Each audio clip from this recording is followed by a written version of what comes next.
This podcast contains descriptions of violence against children and adult language and is not suitable for all audiences.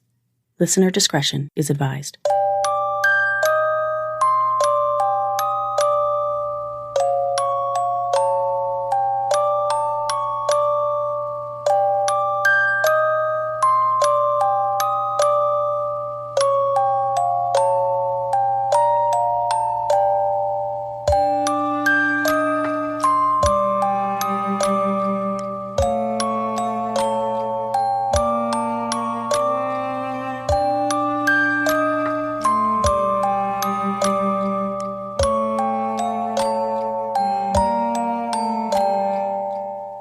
Hi everyone, and welcome to Groomed to Die, the Kenzia Children, the first ever Suffer the Little Children podcast miniseries. I'm your host, Lane, and this is part 5, So Many Victims. In the first 4 episodes of this miniseries, I've talked about Susan Kenzia's adopted baby boys, Michael and Kevin, and their suspicious deaths that led to Susan's murder trial and subsequent acquittal. I've also talked about Susan's alleged medical, psychological, and physical abuse of her second biological daughter, Shannon, now known as Shane. In this episode, I'll tell you about the abuse multiple other children allegedly suffered at Susan's hands, including her older daughter, Christy, her stepsons, John Christopher and Levi, the special needs children she cared for in her in-home daycare center, and her third adopted child, KL. This is part 5, So Many Victims. I'd like to take a moment to thank my newest patrons, Beverly Z and Jessica G from Somewhere Out There, Lynn O from Houston, Texas, Melinda D from Francisco, Indiana, and a very special thank you to Diane M from Valdez, Alaska. I appreciate you all so much. I also want to apologize to my patrons that I haven't released any bonus minisodes recently, which are available to patrons pledging $10 or more per month. For that matter, I apologize to all of my listeners for the delay in getting this episode out and for failing to interact with messages and on social media.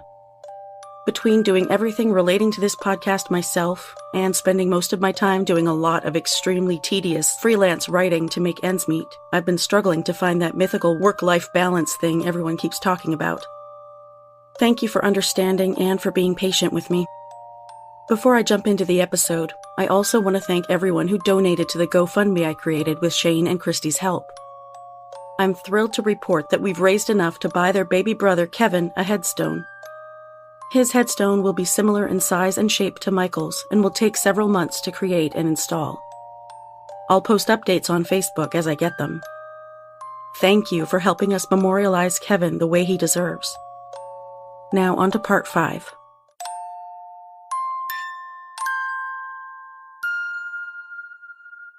I mentioned in the previous episodes that the influence of Susan Lee, formerly known as Susan Stevenson, Susan Cook, and Susan Kenzia, pitted her 2 biological daughters, Christy and Shannon, against each other for most of their lives. I've also talked at length about Susan's alleged medical abuse of Shannon, who was chronically ill until she finally cut all ties with Susan at age 28. While I did mention that Susan treated Shannon's older sister, Christy, very differently than she did Shannon, what I haven't talked about yet is what Christy went through. Although Shannon thought Christy was treated like the golden child, Christy's experience was anything but idyllic. Christy has very few memories of early life in Virginia, including her baby brothers, Michael and Kevin. In fact, she now has serious memory issues due to decades of trauma and abuse. In recent months, as she's relearned more and more about her childhood, she's remembering more and more details, but she believes she may still be suppressing significant memories. Christy told me, "My mother is a master manipulator, queen of gaslighting. She will do something and immediately deny it and do it in such a way that you feel you are going crazy. She thrives off of playing people against each other. When she doesn't get her way, she has a tantrum, she lashes out to hurt, and then she will show you and give you the silent treatment.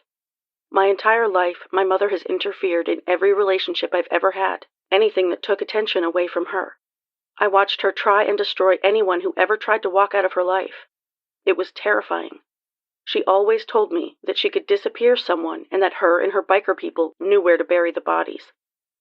Christy was hesitant to participate in putting this miniseries together, in part because she doesn't want to detract from the torment her siblings endured.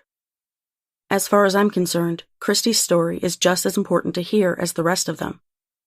Christy's life has been shaped by the actions of her mother, and the fact that Christy is now the fiercely loving mother of 3 biological children of her own, as well as a stepchild and a foster child, is a testament to her incredible strength and resilience. Of the few memories Christy has of the family's time in Virginia when she was very young, there are a couple that stand out in particular. One involves baby Julie Bates, who I first mentioned in Part 1. Julie was an infant Susan cared for in her home. Her name came up at Susan's trial because while in Susan's care in July of 1985, Julie stopped breathing, had to be resuscitated, and was taken to the hospital, where doctors could not determine the reason for her respiratory failure, which never happened again. Christy remembers an incident in which she saw her mother push baby Julie's face underwater. Frightened, she questioned Susan about it, and Susan explained that Julie was holding her breath, so the only way to make her stop was to push her face into the water. If that explanation makes sense to anyone else, please get help.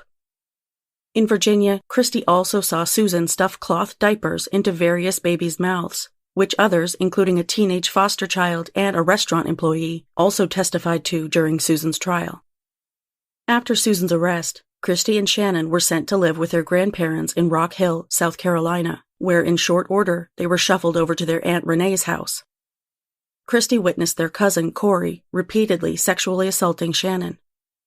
She remembers lying in bed and being told to turn and face the wall whenever Corey came in to assault her sister, and that she was told if she didn't, she would be next.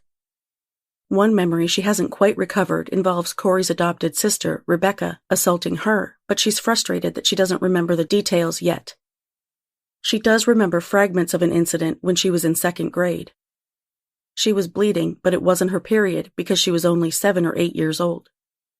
Her Aunt Renee made Christy lie down on the dining room table, where Renee and another woman examined her genitals. After this, the women discussed Christy's hymen being broken. As a young child, Christy was on vacation with her adoptive father, Tom Kenzia, and his wife, Melinda. Her stepmother found Christy's little notebook in which she had drawn some crude sexual pictures. Instead of raising a red flag about why a young child would draw pictures like that, Melinda and Tom berated and humiliated her about it. For future reference, if you ever discover that a child too young to know about sex is drawing pictures that are sexual in nature, that could be a sign the child has been exposed to something they shouldn't have been, or has been sexually assaulted. After Susan was acquitted of Michael's murder and the charge for Kevin's murder was dropped, she moved to South Carolina with her daughters. Before long, Susan and her future husband, John Lee, decided to move in together. Renee and her family moved out of the house where the sexual abuse took place, and Susan and Big John decided to rent the same house, forcing Susan's daughters to live in the place where their literal nightmares were based. Christy did have nightmares after they moved into that house. Even though she was about 10 years old at the time, she began wetting the bed every night. Her emotions were so volatile and out of control that Susan took to locking Christy in their vehicle in the driveway and leaving her there for hours to scream herself hoarse inside the car. Christy tried to tell her mother about the sexual abuse that had been occurring on an ongoing basis under their roof after their cousin Corey moved in, but Susan refused to hear it. When Christy threatened Corey with telling someone about what she knew her cousin was doing to her sister, Corey pinned her to the ground and rubbed either poison oak or poison ivy all over her body. At one point, when Christy was in middle school, Renee's daughter Rebecca, who was about Christy's age, lived with her Aunt Susan's family as well. Rebecca threatened to kill herself. With Christy in the car, Susan immediately drove over to the mental hospital, where she dragged Rebecca out of the car, handed Rebecca a knife, and told her to do it. Around 11th grade, Christy told her youth leaders at Lighthouse Pentecostal Church in Fort Mill, South Carolina, that she and her siblings were being abused. Just like what happened when Shannon tried to report their abuse, the adults did nothing. When Christy was a senior in high school, she made the mistake of walking in front of the television, and her stepdad, Big John, threw a remote control at her, leaving a huge bruise on her upper thigh. Christy went down the street and told her third cousin, whose mother, Susan's first cousin, called Susan and then brought Christy home. A huge fight ensued, during which Susan threw Christy out of the house. By that time, that wasn't an uncommon tactic used by Susan, so much so that Christy said she grew up thinking she would be homeless at any moment. Christy obeyed her mother's order to get out of the house. As she was walking down the driveway, she heard a sound behind her and turned to find Susan right there, her face bare inches from Christy's. Susan grabbed her daughter by the neck and dragged her back into the house. Christy forced herself to suppress any emotion or reaction while Susan beat her inside the house, which made Susan so angry she kicked Christy out again. Christy stayed away for a couple of weeks before returning home, and Susan didn't lay her hands on Christy again for a long time. In early 2010, after going through a divorce, Christy moved in with Susan and her terminally ill husband, Big John, to help care for her stepfather, who suffered from pulmonary fibrosis. Christy moved out for about 6 months when she was pregnant and engaged, but from 2014 until May of this year, Christy, her husband, and their kids lived with Susan in her home. I'll get into more of the events of this year in the next episode. Right now, I'll take a quick sponsor break.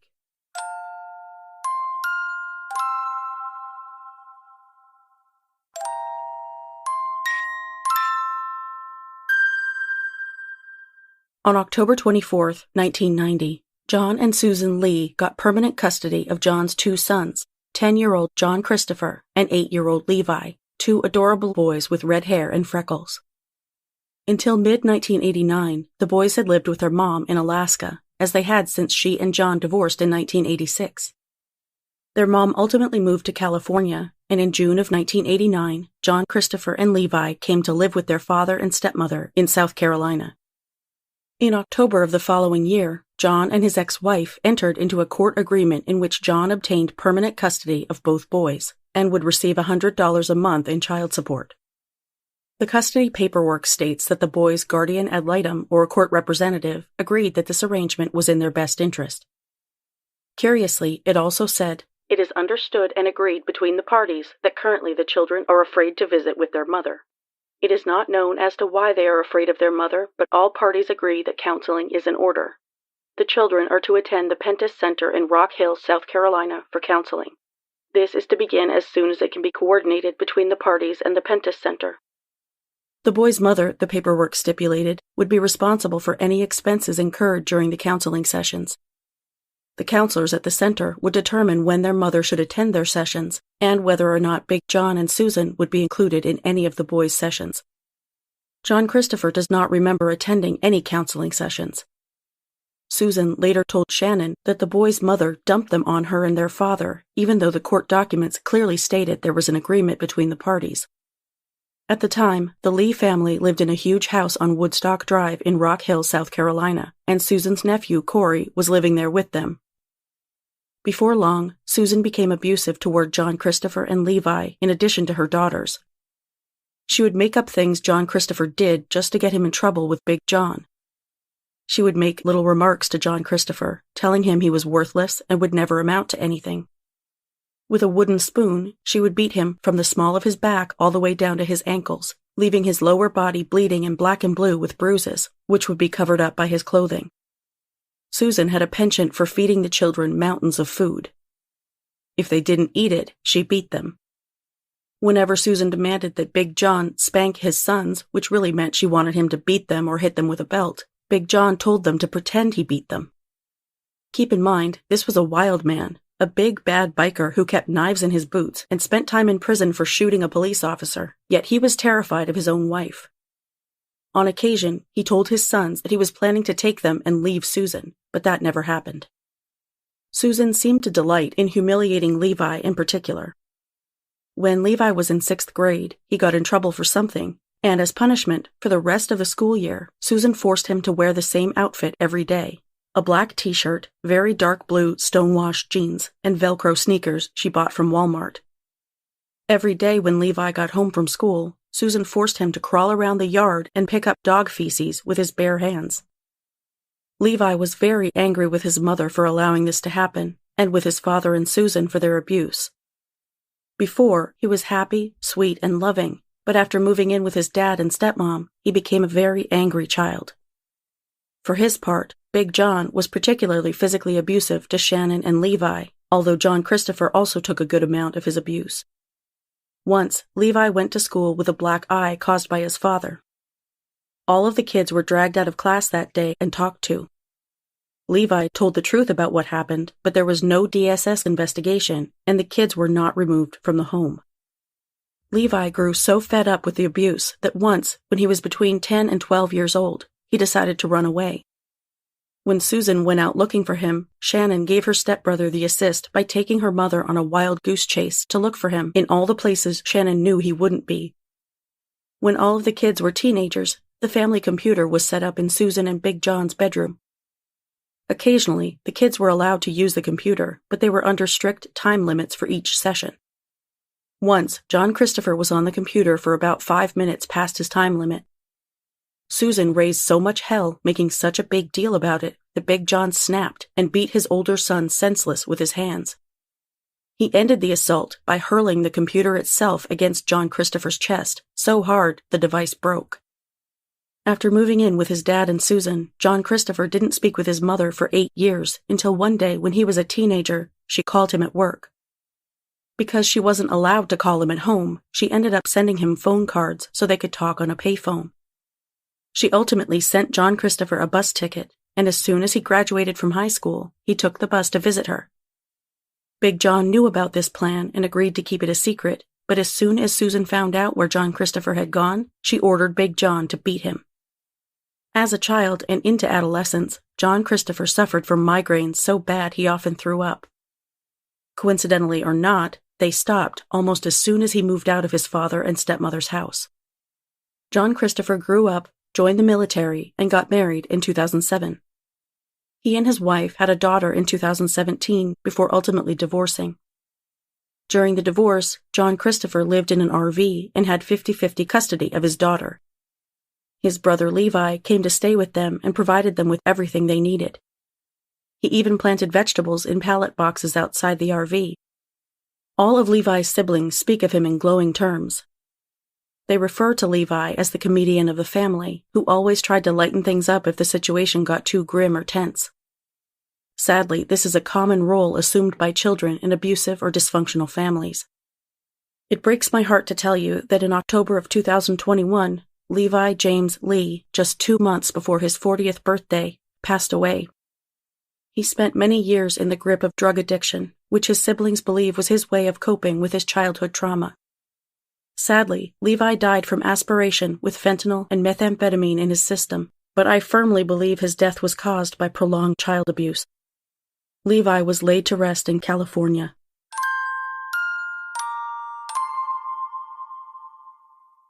Julie Bates stopped breathing in Susan's care, but fortunately, she grew up with no ill effects from her brush with death and now has 2 beautiful children of her own. Julie was far from the only child Susan babysat who suffered injuries, medical problems, and alleged abuse. As I've mentioned, Susan ran an in-home daycare where she cared for multiple children, including many who had special needs.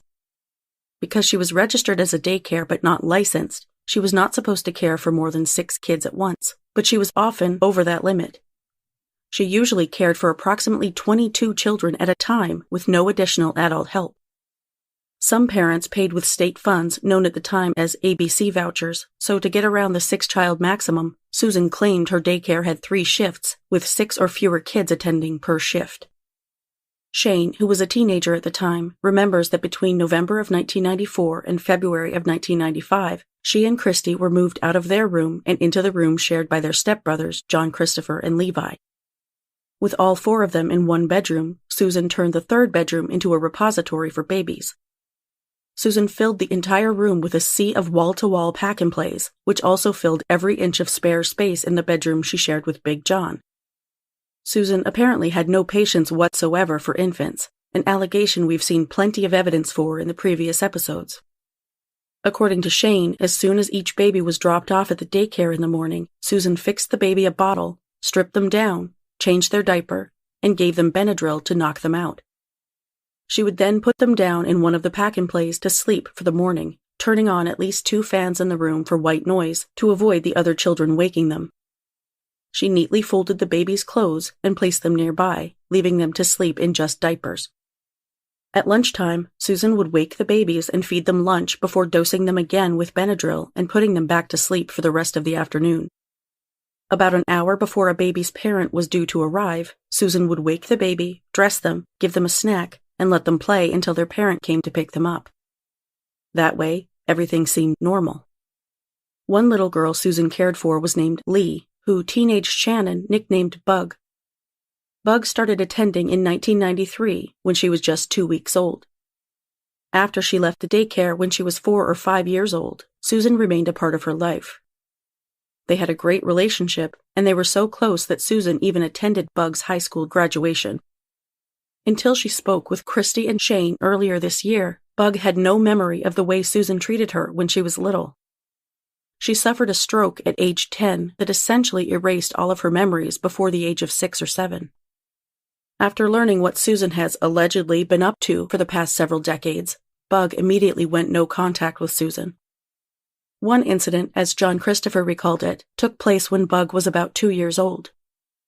All of the kids were playing with Duplo blocks, and Susan asked them to clean up because it was time for another activity. Bug, who was just a toddler, was picking up blocks one hand at a time to put them away, and Susan began screaming at her to use both hands. Of course, being so young, Bug didn't have the coordination to clean up as quickly or efficiently as Susan demanded. Susan flew into a rage and began whipping the toddler with a fly swatter, which it turns out was one of her favorite tools of abuse. John Christopher remembered the fly swatter specifically. It had a little flip-flop sandal on the end. In fact, according to Shane and Christy, Susan loved that flip-flop fly swatter so much that she had several of them, at least one in each room, and frequently used the thick plastic handles to beat the children in her daycare. The plastic was far from flimsy. It was at least 3/4 of an inch thick. After beating Bug with the fly swatter, Susan threw the baby into the toy box with all the Duplo blocks and closed the lid. She then flipped the box around the living room floor, tumbling Bug and the blocks around inside. When Bug was a little older, she and another girl were staying the night at Susan's house because Bug's mom had to work. Late in the evening, around 10 or 11 p.m., the girls were cleaning up the toys they were playing with, and Bug remembers both Susan and Big John screaming at them to pick up one toy at a time, growing progressively louder and angrier. The girls were tired and wanted to go to bed, but any time they picked up more than one toy at a time, Susan or John would whip them with the flip-flop fly swatter. By that time, they were very good at inflicting temporary welts that faded without leaving bruises. Multiple people have reported seeing Susan force-feed the infants and toddlers in her care. Shane personally witnessed Susan doing so with Bug.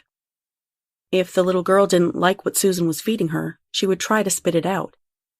Susan would then force the food back in and cover Bug's nose and mouth until she either swallowed it, choked on it, or passed out from lack of oxygen. I'd be very interested to know if there's any scientific research on a possible correlation between repeated asphyxiation and pediatric stroke. Doctors were stumped as to what caused Bug, who was an otherwise healthy 10-year-old with no family history or hereditary cause, to suffer a stroke. And she wasn't the only one, but I'll get into that shortly. For the record, according to brainandspinalcord.org, strangulation and other manual forms of airway obstruction can cause acquired brain injury, or ABI, such as aneurysm or stroke. Considering Susan's apparent fondness for preventing children from breathing, this looks awfully suspicious, doesn't it? Besides Michael, Kevin, and Bug, a number of other children suffered force feeding at Susan's hands. John Christopher, who was at the time a child himself, remembers watching Susan force-feeding a baby named AJ, who threw up in his high chair, but Susan continued to force-feed him nonetheless. Shane remembers some babies choking and throwing up when Susan force-fed them, and horrifyingly, Susan then forced them to eat their own vomit. One friend of Susan's, a woman named Mara Lee, said that Susan and Big John essentially rescued her and her 3 kids when she left her abusive first husband, who was a pastor. Her 3 kids attended Susan's home daycare, and Mara Lee became close with the couple and spent quite a bit of time with Susan and her family. Mara Lee worked at a job that had her out and about most of the time, driving around town, so she stopped in frequently and often stayed for dinner, which meant she witnessed a lot of Susan's interactions with the various children surrounding her. Mara Lee clearly remembers Susan's medicine chest, which was actually a large gray locker secured with a padlock. One weekend, Susan and Big John went away, leaving the kids in Mara Lee's care. They also left her the key to the medicine cabinet so she could distribute the kids' medication, so she personally saw inside the locker, which was filled with all kinds of different prescription and non-prescription medications. Mara Lee was shocked at the amount of Ipecac syrup Susan had and remembers wondering about it. Although she didn't see Susan actually force-feeding the infants in her care, Mara Lee often noticed Susan becoming aggravated and impatient while feeding them and stepped in to give her a break, feeding, changing, and bathing the babies for Susan, as did Christy and Shannon, who were young but very good with the babies. At one point, the York County Department of Social Services received a report that Mara Lee's son, Benjamin, was being abused or neglected in Susan's care. Mara Lee believes her abusive ex-husband, who at the time was harassing and stalking her, made the complaint. It was ultimately closed as unfounded. One thing Mara Lee did witness was Susan withholding food from her daughters and stepsons. Mara Lee told me, "Food shouldn't be a punishment. It was hard to leave them when they were punished to their room and dinner was being enjoyed by everyone else. That's where I came in and snuck food to them. This was very frequently done to the boys, John Christopher and Levi." Susan also withheld food as a punishment from Mara Lee's oldest child, Jay, who was 7 at the time. Because Jay wouldn't eat her peas, Susan refused to let her enjoy pizza with everyone else, wanting to leave her both hungry and feeling left out. Even so, Mara Lee allowed her kids to remain in Susan's care. For one thing, her work hours varied so much that no official daycare center would be able to accommodate her.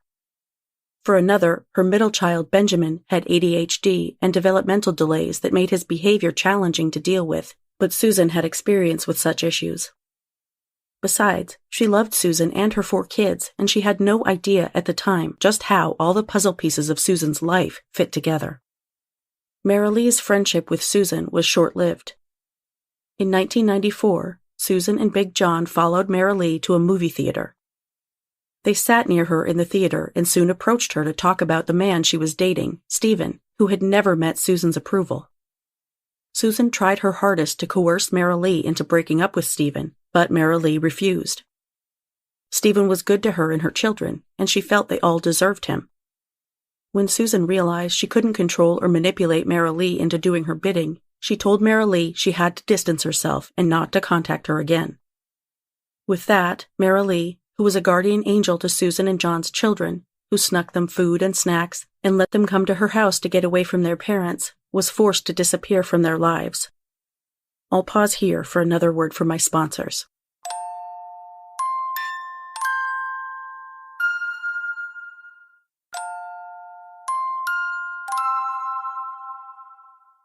The complaint about Mara Lee's son was not the only DSS investigation Susan faced.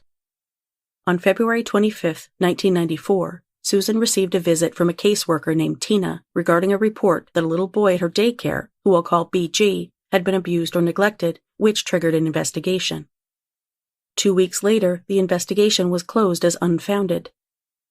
The paperwork notes that Tina spoke with little BG, who had Fragile X syndrome, and another boy who attended the daycare, both of whom told her Susan did not hit BG. During the investigation, Susan's flagrant disregard for the 6-child limit was discovered. On April 1st of the same year, Susan received a letter from Sam Griswold, the director of the South Carolina Department of Social Services. The letter read, "Dear Ms. Lee, it has been verified by Mr. Clinton Duncan, Daycare Regulatory Specialist, Region 6, that you are operating a child daycare facility at the above address without a license, approval, or registration. Under South Carolina Child Daycare Licensing Law, no person, corporation, partnership, voluntary association, or other organization may operate a child daycare facility unless licensed, approved, or registered to do so by the Department of Social Services. This letter notifies you that since you are in violation of the law, you must close your child daycare facility until such time as you have completed the appropriate regulatory process. Failure to close your facility upon receipt of this letter will result in penalties provided under the law." Nonetheless, Susan never shut down or licensed her in-home daycare center. Eventually, she and Big John bought the house next door, which her parents owned, and continued operating the daycare from there. Another of Susan's friends, Doris McKee, also brought her children to Susan's daycare center. Her son, Brent, reached out to me after I began releasing this miniseries, recounting his memories of Susan as follows. Susan Lee, as I knew her, was a caring and hard-working mother, wife, friend, and daughter. She would talk about the pain of losing her sons, but she would always talk about Michael. I did not even know about Kevin until she mentioned him one day. She would talk about her pain regarding how Shannon's life turned out. She would tell us how Shannon was such a horrible person and turned her back on a mother who cared for her and did so much for her. Susan would talk about how Christy was an ungrateful daughter. When Susan's husband, John Lee, Big John, became sick, I will never forget the times we would rush to Susan's house to be with her as John's condition worsened. Susan always made sure that everyone knew how tired she was or how little sleep she had gotten. Susan would tell us about the nights where John would fight with her and she would blame it on his sickness. He would be out of his mind, and even at points he would go a day or two without eating or even waking up. Then, magically, he would get better, but after a week or so he would get worse. I remember one time when I was visiting John and he looked into my eyes and said, "Susan is trying to kill me. She put something in my drink." He expressed this several times, but unfortunately, we always thought that he was out of his mind. Unfortunately, he might have been telling the truth. Brent's adoptive brother, Aaron McKee, was about a year older than Brent. Aaron's experiences with Susan will blow your mind. When Aaron was 4.5, he arrived at Susan's daycare one day, seeming perfectly healthy. Within an hour, Susan called his adoptive mother, Doris, in a panic, saying Aaron was having a stroke. Aaron remembers Susan sticking a needle in his neck. He doesn't know what was in it, but he knows he had a stroke not long afterward. That's right, 2 children Susan cared for suffered strokes, this one in her presence and apparently actively caused by her actions. Aaron was taken to the hospital, where Susan crawled into bed with him, acting frightened. I'm guessing she was far more afraid for herself than she was for Aaron, but that's just speculation. After his stroke, Aaron was diagnosed with Asperger's syndrome, which is part of the autism spectrum. When Aaron was 5 years old, Shannon was homesick from school when she witnessed yet another example of her mother's truly evil nature. Little BG, who was around age 4 by that time, had a potty accident during nap time. When Susan discovered this, she took her trusty fly swatter and savagely beat the disabled boy so hard and for so long that she left bruises and welts all over his arms, legs, and back. You might wonder why she would do such a thing when the abuse would immediately be obvious to BG's father when he came to pick up his son. Susan apparently had a plan for just such an occasion. Heads up, we're entering cartoon supervillain territory. It's terrifying to think that people like this exist and even fly under the radar for as long as this woman has. After beating the daylights out of a little boy with Fragile X syndrome, Susan sat down at the kitchen counter with Aaron McKee, who again was about 5 years old and on the autism spectrum. She proceeded to lecture Aaron about how wrong it was for him to beat BG up the way he did and that he shouldn't have done that. That's right. This 30-something-year-old woman sat there with a straight face and gaslit an autistic little boy into believing he beat up another child and forgot about it. At first, Aaron insisted he didn't do it, but as Susan continued to coerce him, offering him rewards like candy and motorcycle rides, she finally broke Aaron down, leaving him believing he was responsible for Benjamin's bruises and welts. She even forced Aaron to confess to BG's dad when he arrived at the daycare. This incident was the catalyst for a lifetime of hell for Aaron. Although he had always had some behavioral issues, after being blamed for such a violent attack, he began acting out a lot more. It sounds absolutely insane, but Aaron was almost immediately medicated, put on lithium and other heavy-duty prescription drugs at just 5 years old. Over the subsequent years, Aaron was hospitalized and essentially branded a bad kid, considered crazy, a liar, a troublemaker, and violent. He was given a host of medications he didn't need, all because of Susan Lee's interference in his life. Although the day of the incident was BG's last day attending Susan's daycare, Aaron continued to attend for several years afterward. When he was 9, Susan convinced Doris to send Aaron to William S. Hall Psychiatric Institute, where he was given too much lithium and had to be airlifted to the nearest major hospital. He was sent back to William S. Hall twice more before the age of 12, which was when Susan talked Doris into sending him to a military group home for over a year. Around 2007, after Aaron got out of that group home, Susan convinced Doris to give her temporary custody of 14-year-old Aaron, who immediately began losing weight and growing increasingly sick over the next 6 months. During that time, Doris frequently visited the Lee home. She watched and said nothing when Aaron got home from school every day, and Susan made him go directly to his bedroom, where she made him sit on the floor in the dark and stare at the wall until it was time to go to bed. Only when Aaron began looking noticeably emaciated and sickly did Doris take custody back, and even then, she and Susan remained best friends. Aaron was hospitalized multiple times and placed in multiple group homes and foster homes, where he was beaten, held at gunpoint, pepper sprayed, and robbed until he was 21. For a while, he was homeless and slept on the street. Aaron has spent almost the entirety of his 20s cleaning up the mess Susan made of his life. I recently had the opportunity to talk to Aaron, and it's my honor to share that conversation with you now. Hi, Aaron. Thanks for joining me. It's a pleasure. I'm really glad you're here to help tell your story, because I know it's been something you weren't necessarily believed about for most of your life. True. Even now, people are just now realizing it. I've been telling the truth all these years. It must mess with your head. Not as much as it used to. I just kind of got used to it over time. I accepted things as they were. I mean, that's all you can do. What was your first memory of being in the daycare or of Susan? At 4.5, being in the daycare, everything starting out normal. Next thing I know, I have a needle in my neck. And that was the day you had your stroke? Yep. Do you remember anything else from that day?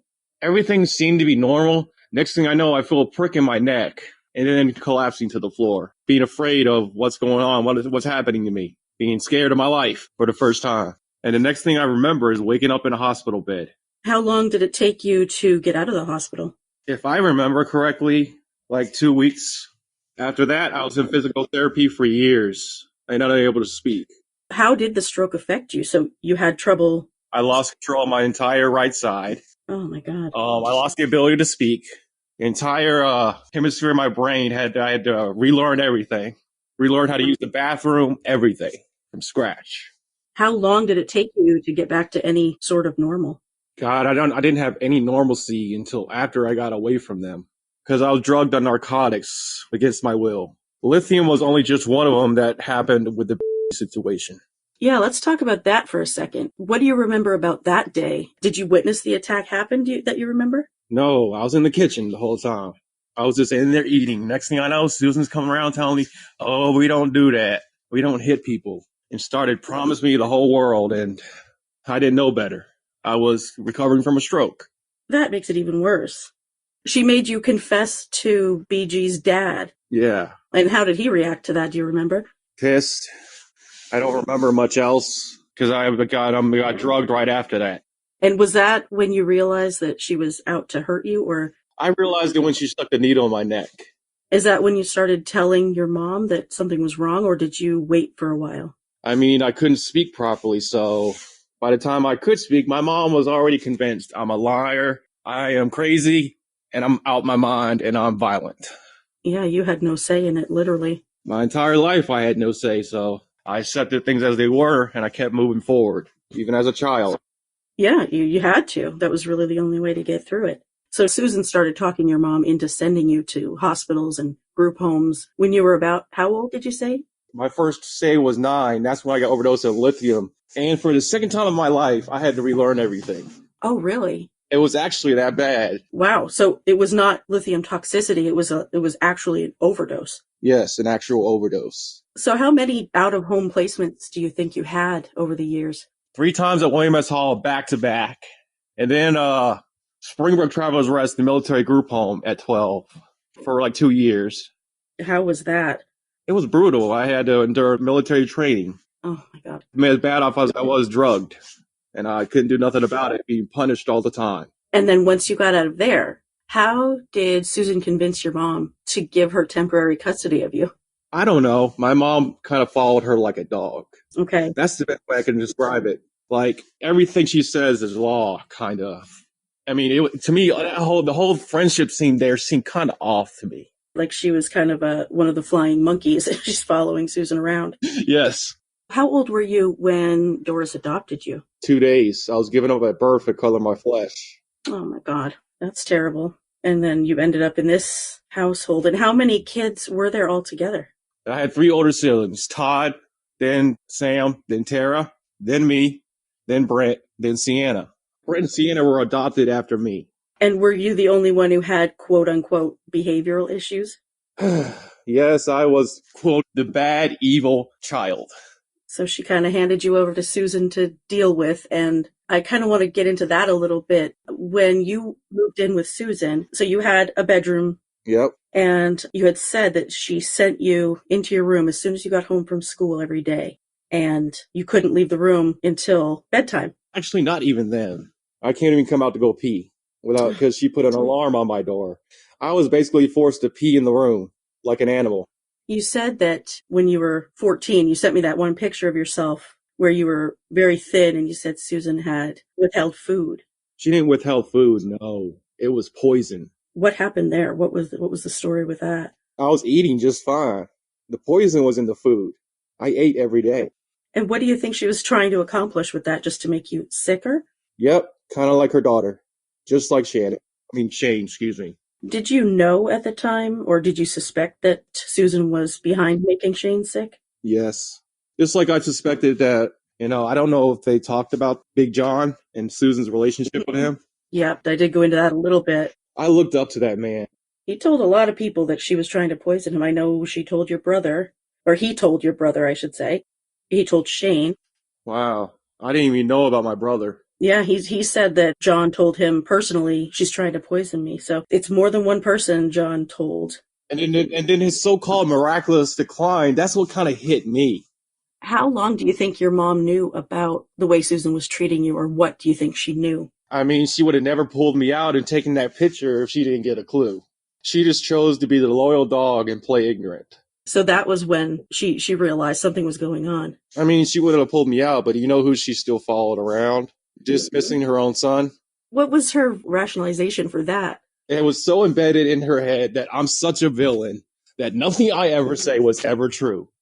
And I was at Carolina Children's Home, which I told you about, where I spent 2.5 years straight being beaten every single day. The kids and the staff, I was left bloody every day. Blood coming out of my mouth, bruises all over my body. And my mom, Susan, Dad, everybody telling me it's all my fault. I'm just being mocked as I'm being beaten. My caseworker at the time was Tamika Ratchford. She was an evil woman. She says, you deserve what you're getting. This took place when I was 16. From there, I went to a boys' home where I got my GED, right? And then I ended up in the foster care system from 2013 till 2014, about August. So you're doing better now? You're happy where you are? Oh, yeah. Good. That's awesome. I'm so glad. I mean, after all this time of not being believed and not being able to advocate for yourself, and now you're telling your story and you're taking care of yourself and you've cut off contact with the people who caused the problems. Yep. Sometimes in life, you got to do what you have to do. Whether you like it or not, it's the best for the situation. You know, this is the kind of thing that if there wasn't already so much information and so much evidence that Susan is a terrible person, it'd be hard to believe it. Yeah. It just sucks that you had to go through it your whole life telling people what's going on and being told you're crazy. You've got to start questioning your own sanity at some point. Yeah. I'm glad you're doing better. And what do you think comes next? What do you plan to do? Just live life and be happy for once in my life and not be weighed down with baggage anymore. It's a relief. At 26, I even had a minor heart attack. And all of these medical problems, do you think they all kind of stemmed from the stroke at 4.5? That and stress and all the drugs, the poisoning. So basically, if Susan had never come into your life, you might not have any of those issues. But I'd be a healthy man. I would have had a normal life. It says a lot about how much child abuse can affect you for your entire life. You deserve to live your life and be happy and not have that baggage anymore. You know, just live your truth. And thank you for letting me help you tell your story. You know what? I'm the one who's grateful that my voice is just being heard. Huge thanks to Aaron for telling us about everything he endured. His bravery, perseverance, and strength is an inspiration, and I'm honored to help amplify his voice. Like I told Aaron, he, Shane, and all of Susan's other victims deserve to be heard and believed. Now I'll take a moment for one last sponsor break.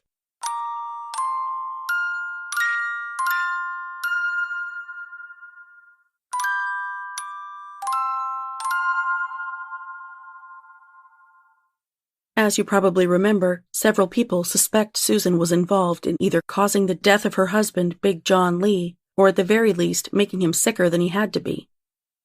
You might be interested to know that John was not the only adult in Susan's direct sphere of influence to die an untimely death. In early 2012, an incident occurred involving Susan and a sick friend. This may or may not be pertinent, but in light of everything else we've learned about Susan's life, it's certainly worth mentioning. Prior to this incident, Susan and her friend, Caroline Hauser, had had some kind of a falling out, which was totally not out of the norm for Susan, who has reportedly always thrived on drama. Susan and Caroline started talking again very shortly before this incident took place. The following information came from a witness statement Susan made to the York County Coroner's Office on April 2, 2012. On Friday, March 30, 2012, Susan picked up her friend, Caroline Hauser, from Piedmont Medical Center in Rock Hill, South Carolina. Caroline was just released from inpatient mental health care, and Susan went over Caroline's medications and discharge instructions with a nurse, noting that she asked the nurse if Caroline was ready to be released, and the nurse said she was. Susan and Caroline stopped off at a doctor's office to pick up some samples of Abilify, and also stopped at the pharmacy to pick up 3 more prescriptions. Susan said Caroline was having trouble walking and holding on to Susan's arm. She wrote, "She missed the step and fell on the concrete, scratching her knees, forearms, and left palm that I saw."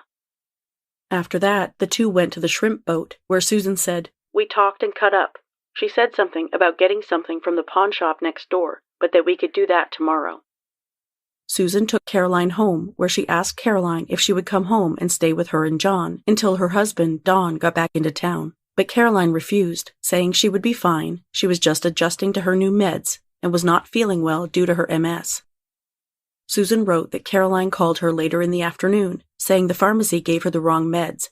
The pills were pink, and she took 2 of them, but the pharmacy was delivering the right ones and she would just rest on the couch. The next morning was Saturday, March 31, 2012. Susan said Caroline called her at 7:37 a.m. and didn't sound good, so Susan went over and found Caroline up and walking around. Caroline said she would just rest that day on the couch. Susan told her to call her when she woke up. Around dinner time, Susan said, she called Caroline, who hadn't called. She sounded sleepy and hard to understand, but said she had eaten. She wrote, "I asked if I could get her and bring her to the house. She said no, she was just going to rest on the couch. I told her to call me no matter what time. She said she would, told each other we love each other, would see her tomorrow." The next day, which was Sunday, April 1st, Susan got a call at 2:50 p.m. from Caroline's husband, Don, asking if she had heard from her. Susan said she hadn't, but would be going over later. She left a message for Caroline at 3:15 and went to her house around 4:45, where she went in through the unlocked back door and found Caroline lying unresponsive on the couch, with white frothy stuff coming out of her nose and mouth. Susan called 911 and waited outside for the ambulance, advising a neighbor against performing CPR, since it was obvious she didn't just stop breathing, meaning Caroline had been dead for some time. I'm not insinuating that Susan had anything to do with Caroline's death. I just felt it was interesting and coincidental enough to bear mentioning, especially since Caroline had just gotten out of the hospital, and her death was evidently related to medication she was taking that Susan helped her pick up.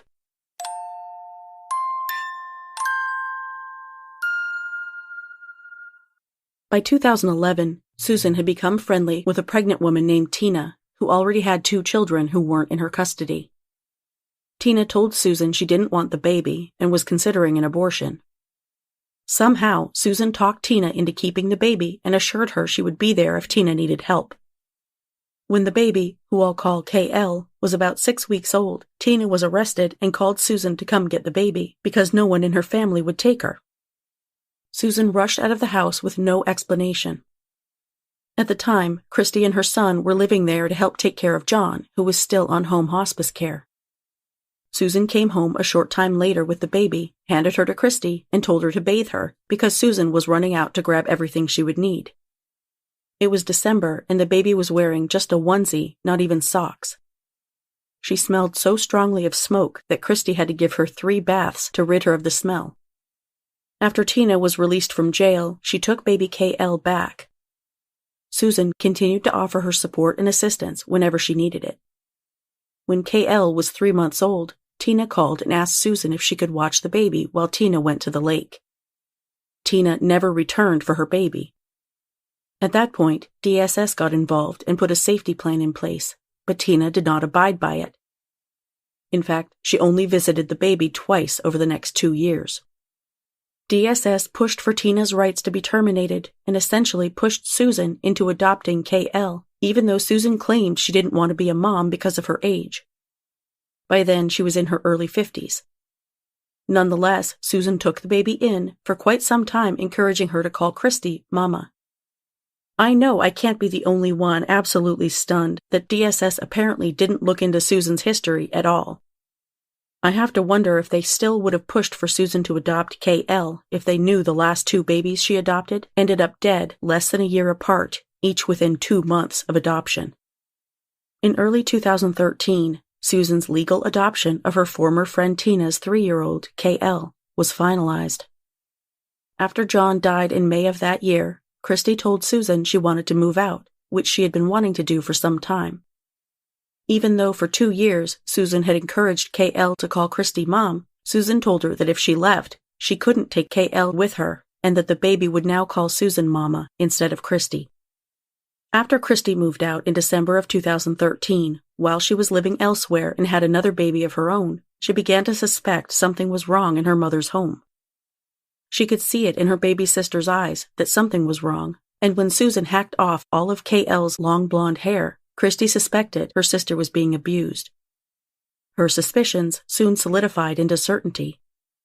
Christy personally witnessed Susan putting the little girl into cold showers as punishment.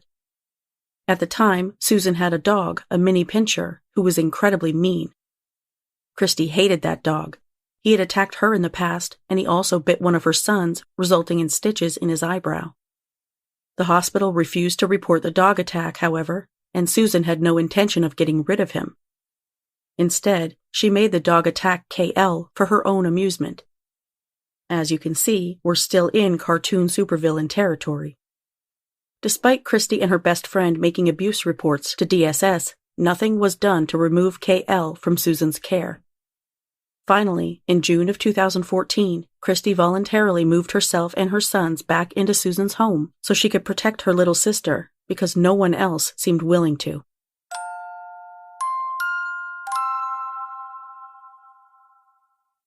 Unfortunately, that was nowhere near the end of KL's suffering at her adoptive mother's hands.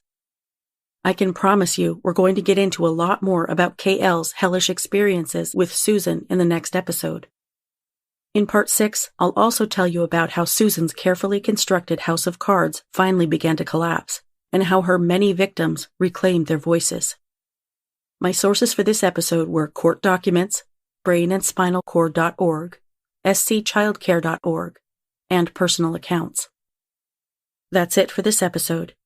Join me next time for Part 6. If you like the show, please follow or subscribe to Suffer the Little Children on Apple Podcasts, Google Podcasts, YouTube, Spotify, Spreaker, Pandora, iHeartRadio, Stitcher, or your favorite podcast listening app. And please leave me a 5-star rating and a positive review on your favorite podcast platform. Visit the website at sufferthelittlechildrenpod.com.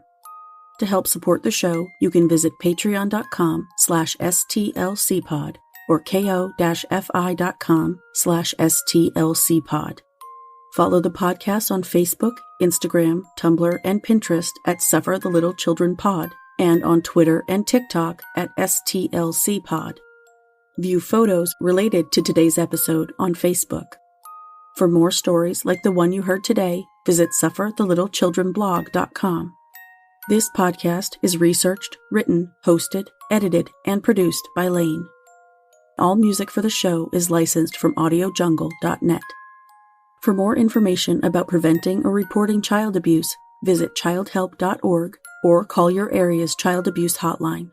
And remember, if you see something, say something.